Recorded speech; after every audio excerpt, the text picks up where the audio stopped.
This is Entrepreneur Studio with Patrick Bryant, brought to you by SC Biz News, the Harbor Entrepreneur Center, Code and Trust, trusted co-founders in tech, and our sponsor, Harbor Wealth Management Group.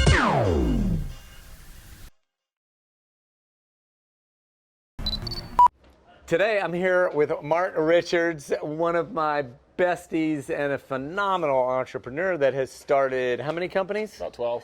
When you were starting your first company, you were telling me a story about your stepdad and helping build that business with it's a tools. great story. Tell them about that. So when I first started the Richards Group, which was a liner company, we manufactured liners for hauling hazardous waste and roll-off containers.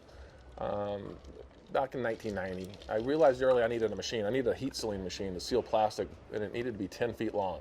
The machine needed to be 10 feet long. It needed to seal a big sealer. It needed to seal plastic in a 10-foot length, yeah.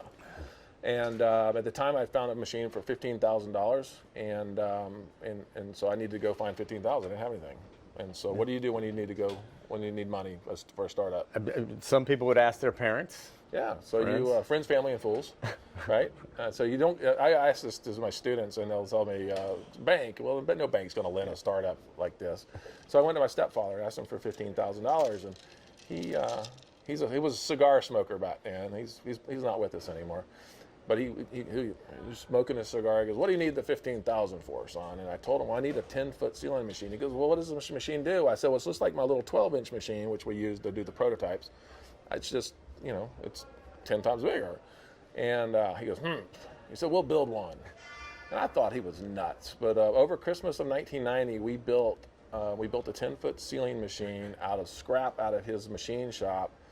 Total cost? $500. $500. Had a microwave to control the time on it. It was nuts. It was the craziest thing ever. But $500 taught me a big lesson that you can build a lot of your own stuff and you don't need to spend $15,000. That's phenomenal.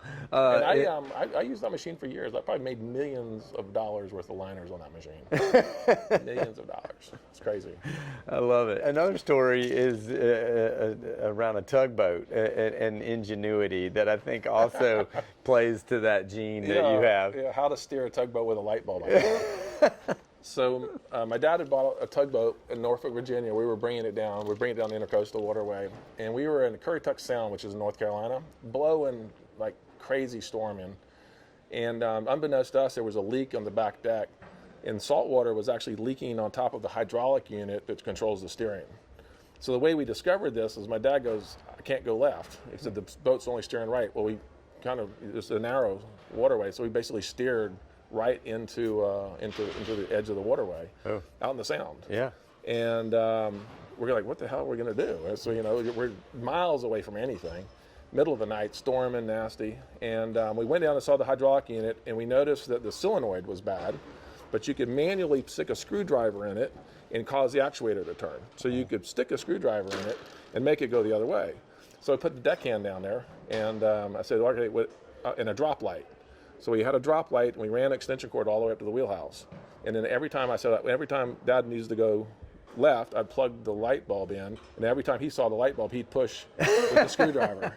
We went 15 miles with that thing, and got in safely, but we steered with a light bulb. I love it. Crazy. I love it. Well, if there's anything you can learn as an entrepreneur from Mark Richards, it's to be thinking on your feet and totally willing to just get started and figure the problem out. Just do it. Cheers.